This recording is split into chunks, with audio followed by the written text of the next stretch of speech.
Ika-156 na kabanata sa pagpapatuloy.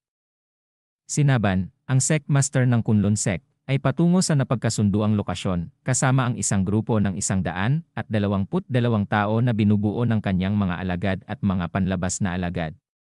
Kabuuang 1,200 tao ang ipinadala mula sa Kunlun Sect upang salakayin ang atrosidad na bagyo ng buhangin sa pagkakataong ito. Sinaban ang namumuno sa isa sa mga grupo. At nabigla Sinaban sa isang boses na biglang narinig sa tabi niya na may kulay pulang buhok at pulang kilay na naglalabas ng enerhiya. Sinasabi na ito daw ay kakaiba. Napasabi naman Sinaban na sino ka? Sinabi ng pula ang buhok sa kanya na sa ganito karaming tao, saan kaya patungo ang mga kasapi ng Kunlun Sect? Sumigaw Sinaban at sinabi sa lalaking pula ang buhok na sagutin daw muna niya ang kanyang tinatanong. Sino daw siya? Nainis ang may pulang buhok at sinabi na sa totoo lang, huwag mo na lang sagutin. Ano man ang ginagawa nyo, tiyak na hindi ito mabuti, kaya unahan ko na kayo at papatayin. Nang sabihin ng pulang buhok na lalaki ang mga salitang ito, isang enerhiya ang lumitaw at bumalot sa mga alagad ng Kunlun Sect, dahilan upang sila'y manginig sa takot at hindi makagalaw. Napasabi pa ang mga ito na anong klaseng enerhiya daw ito. Napasabi naman sa kanyang isip Sinaban na anong napakalakas na enerhiya. Higit sa 70% ng aming puwersa ang hindi makakakilos sa ganitong kondisyon. At pagkatapos sinigaw niya na ang lahat daw na nakakagalaw, gamitin ang inyong ki upang kontrahin ang presyon ng kalaban at umatake. Sinamantala ng mga alagad ng Kunlun Sect ang pagkakataon, habang inalis ni Naban ang malaking bahagi ng presyon sa paligid nila at sumugod sa pulang buhok na lalaki. Ang pulang buhok na lalaki. Si Yong Husan, ang Palace Master ng Great Darkness Palace ng Heavenly Martial Sect at tumingin sa kanila ng seryoso. At pagkatapos ay tila nilamon ng kanyang enerhiya ang mga alagad ng Kunlun Sect. At nagulat Sinaban sa kanyang nakita at napasabi na, "Buwisit." Dagdag pa niya sa kanyang isip na ang enerhiyang kanyang inilalabas ay biglang sumabog sa isang iglap. Itinaas ang kamay nito. At ibinababa habang sinasabi ng mga basura ng Murim. Na agad na malakas na bumagsak sa lupa ang mga taga-Kunlun Sect na nilamon ang enerhiya nito. Napasigaw Sinaban at nagulat na hindi. Sinabi pa niya sa kanyang isip na makikita ang kanyang mata na ang mahal kong mga alagad na itinuturing kong parang sarili kong mga anak. Na makikita ang mga ito na dumadaing ng sakit habang nagsusuka ng dugo. Sa galit ni Naban ang kanyang espada ay nilagyan ng enerhiya na pinaghugis na espada na mabilis na sumugod. At ito ay tinatawag niyang Heavenly Dragon Slaying Sword. Malapit na itong tumama sa pula ang buhok na nakatingin ito habang naglabas ng enerhiya sa kanyang kamay at sinabi na napakahina daw naman ng pinahusay na kinayan. At ibinato ng pulang buhok ang ginawa niyang enerhiya sa kanyang kamay sa keysword ni Naban. Nagulat si Naban at napasabi sa kanyang isip na madali niyang inalis ang aking Heavenly Dragon Slaying Sword. Habang abala ito sa pag-iisip mabilis na napunta sa likod niya ang pula ang buhok at siya ay hinawakan sa ulo nito. At pagkatapos parang hinihigop nito ang lakas ni Naban na ikinaputi niya ng kanyang mga mata. Sinabi ng mga disipulo ni Naban na itong masamang anak ng isang puta. Pakawalan mo siya agad. Sinabi nito sa kanila habang titirahin sila ng isang palad nito na ang aking grand art ng pagsipsip ay magdudulot sa kanya ng matinding sakit na mas gugustuhin pa niyang mamatay. Dagdag pa nitong sinabi na gusto niyo na rin bang mamatay, mga insekto? Halos hindi na makagalaw ang mga ito dahil sa enerhiya ng pula ang buhok. At sinabi pa ng mga ito na buwisit ang kanilang mga katawan. Dagdag pa nitong sinigaw na master. Pinilit na lumingon sa kanila ni Naban at sinigaw sa kanila nito na mangyari lang, tumakbo na kayo, mga hangal na bata. Kailangan niyong mabuhay. Tumingin sa kanila ang pula ang buhok. At sinabi niya sa kanila na kung sa tingin daw ba nila magagawa nila yon. Malakas namang napasigaw si Naban hanggang sa kanyang huling hininga. Sinabi ng mga disipulo nito na master. Sinabi pa ng mga ito na mapunta ka na sa impyerno hayop ka. Binitawan na niya si Naban habang gumagawa siya ng energy ball at sinasabi na hindi daw maaari. Ang pupunta daw sa impyerno walang iba kundi sila. Na inihagis na niya ang energy ball sa mga ito. At isang malakas na pagsabog ang makikita na mapapakinggan ang hiyawan ng mga ito. At pagkatapos sinabi nito habang nakatingin na ano ang sinusubukan niyong makamit sa ganito karaming tao. Naglalakad na itong umalis, sinasabi pa niya na kakaiba. Napakakakaiba nga. Mukhang kailangan kong magmasid pa ng kaunti. Makikita ang Astrocious Sandstorm Headquarters. Ang Astrocious Sandstorm ay muling inilipat ang lokasyon ng kanilang pangunahing puwersa. Gayunpaman, dahil ginamit ni Song Woo-moon ang dating lokasyon ng pangunahing puwersa upang subaybayan ito, nakarating siya sa punong himpilan na matatagpuan sa bagong lugar ng walang hirap. Si Woo-moon ay palihim na pumasok sa pangunahing kampo ng mga Atrocious Sandstorm, sinabi ng ating bida, habang mabilis siyang nawawala na sa wakas. Ito daw ay magsisimula na. Bigla siyang lumitaw kung saan nagtipon ang pinakamalaking grupo ng mga kalaban, habang nakangiti ang mga ito. Itinutok niya ang kanyang espada at isang makapal na alon ng aura ng espada ang lumipad. Humahati sa lupa at hangin ng sabay. Ang mga tao sa ibaba ay nasorpresa sa kanyang ginawa at tinamaan niya ang mga ito. Nagkaroon ng malalakas na sigawan at sa isang iglap, 100 miyembro ng Astrocious Sandstorm ang namatay. Napalingon ang iba sa di kalayuan at napasabi na ano. Mayroon kalaban. Dagdag pa nito na lahat kayo ay maghanda para sa pakikipaglaban. Gumamit na naman ng Wind Fury ang ating bida. Matapos siyang maging Peerless Master ay talagang nararapat sa pangalan nito. Hindi na ito parang teknik ng tao kundi tila isang natural na kalamidad. Itinapon nito sa ere ang napakaraming miyembro ng malulupit na Atrocious Sandstorm at wala silang nagawa laban dito. Patuloy ang ating bida sa kanyang ginagawang atake sa kanila. At lalo pang lumaki ang pinsalang natamo ng mga Atrocious Sandstorm sa bawat segundo. Ngunit sa wakas, may dumating na isang matandang lalaki na may kahanga-hangang puti at makapal na balbas. Nang makita siya ni Woo-moon, tumigil siya sa pag-atake. Na mabilis itong pasugod sa kanya habang sinasabi na huminto daw siya, sigaw ni Chosa Palace Leader. Tumingin sa kanya ang ating bida at sinabi na ano daw ang napakalakas na kina ito. At naalala pa niya noong una niya itong nakasagupa. Sinasabi pa niya sa isip na tama nga ang inaasahan ko, siya ang nakita ko noon. Malamang paparating na rin dito ang iba pang mga master ng Heavenly Martial Sect. Unti-unti na siyang nawawala at sinabi pa niya sa ngayon, kailangan daw muna niyang umatras. Na nagulat sa kanyang mabilis na pagkawala ang makapal na puti ang balbas na matandang ito. Mabilis itong tumigil at sinabing naiinis na ang hayop na to. Nakakagulat na nakataka siya sa akin. At naalala niya rin noong una silang nagkita nito at sinabi na sigurado daw siya. Tiyak na siya ang hayop na yon mula noon.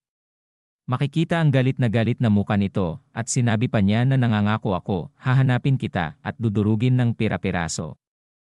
At dito na po nagtatapos ang ika-156 na kabanata.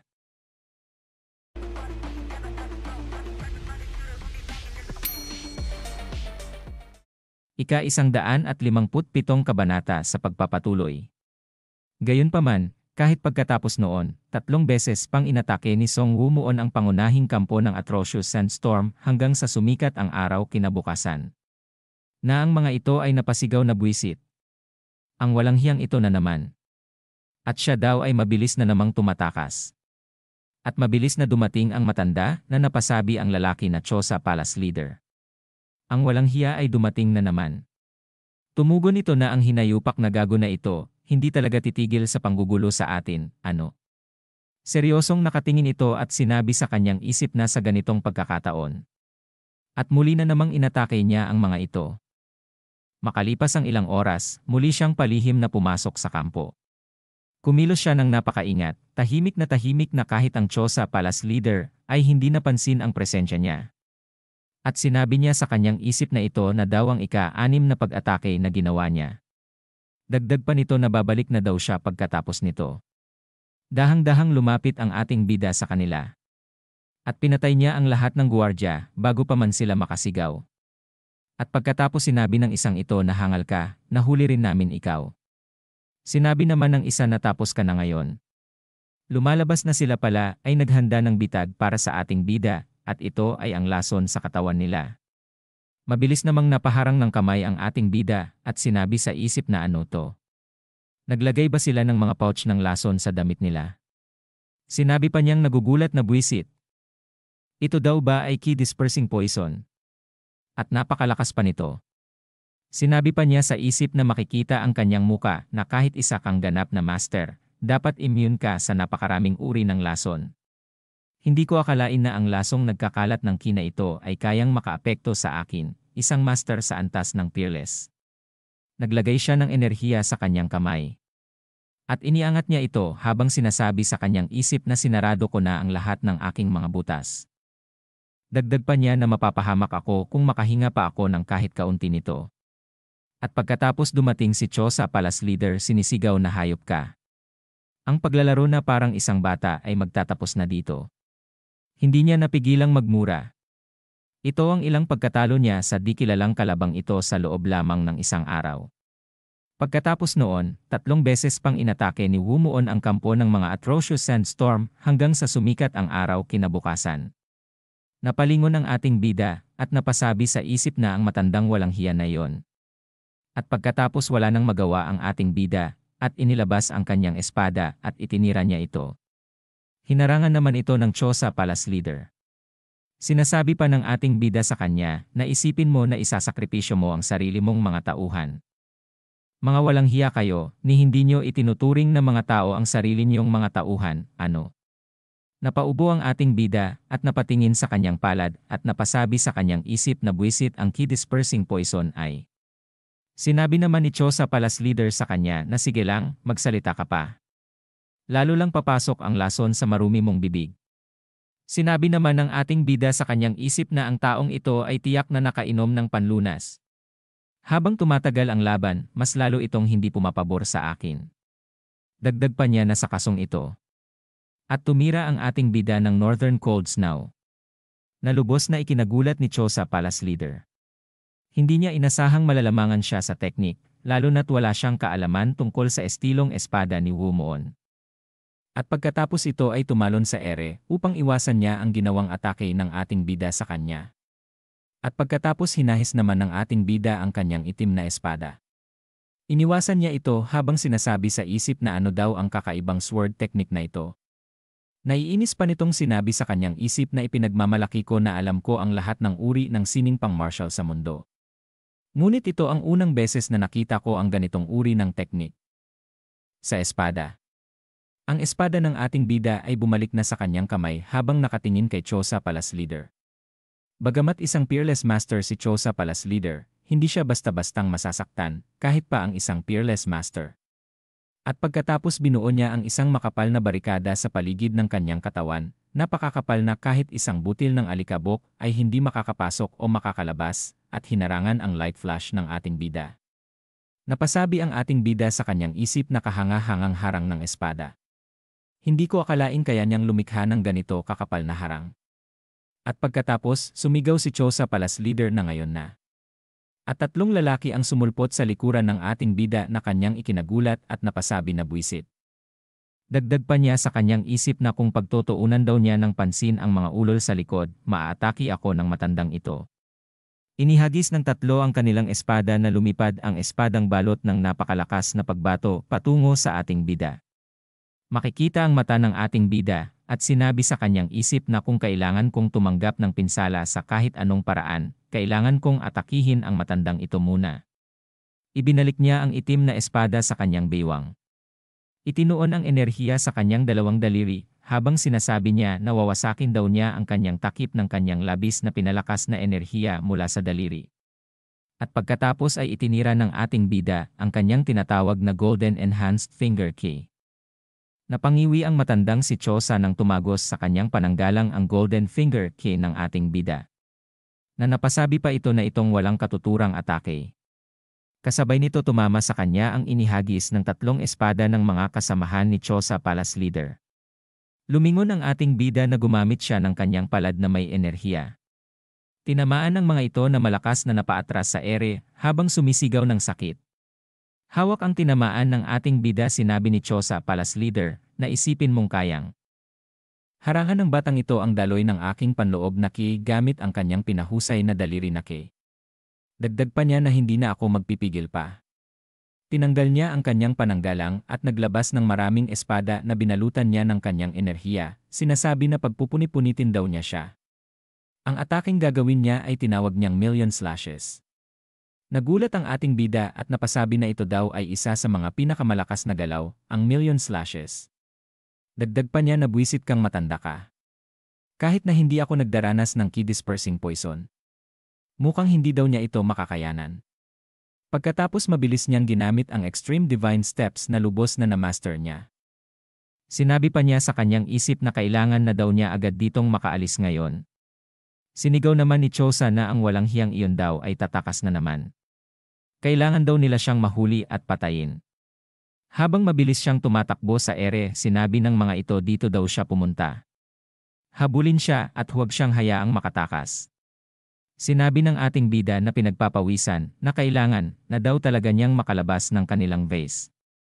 Sinabi naman ng Green ang buhok na ito na mabilis na humahabol sa kanya na hangal na tanga. Isipin mong hindi mo kayang mahuli ang isang daga na nalalason sa key dispersing poison. Ito pala ay ang Reverse Heaven Devil Sword Squad na sinasabi pa na siguradong mamamatay ang walang hiyang iyon sa kamay namin. Sa Reverse Heaven Devil Sword Squad, napatingin ang ating bida sa kanila at sinabi sa kanyang isip na nakakainis na mga tarantado. Kaya't sila daw pala ay nakaistasyon sa labas ng kampo. Bukod dito, hindi man lang ako makapag-meditate, kaya unti-unting kumakalat ang key dispersing poison sa buong katawan ko. At bumabagal din ang aking divine marriage steps. At pagkatapos tumira ito ng isang malakas na slash sa ating bida, habang sinasabi na patay ka na ngayon. Mabilis naman itong naiwasan ng ating bida na kanyang ikinagulat. Sinabi pa nito na ngayon na tirahin daw siya ng crossbow. At panatilihin daw ang distansya sa kanya. Nagulat ang ating bida habang papalapit na sa kanya ang mga palaso. Tinamaan siya at napasabi na lintik. Kung hindi dahil sa key dispersing poison, walang paraan na maabot ako ng mga palaso na ito. At biglang nagulantang siya nang may naramdaman ang ating bida. Napaluhod siya at napasabi sa kanyang isip na nilagyan din daw ba nila ng key dispersing poison ang mga dulo ng palaso. Hawak ang espadang may enerhiya, tumalon sa ere ang lalaking Green ang buhok habang sinisigaw na mamatay na daw siya. Ngunit sa hindi inaasahang pagkakataon bigla na lang nahati ang katawan nito sa harapan ng ating bida. At pagkatapos ay nagulat siya nang makita niya ang tao sa harapan niya. Ito pala ay si Mara nakatingin sa kanya, sinasabi na hangal ka talaga. At dito na po nagtatapos ang ika-157 kabanata.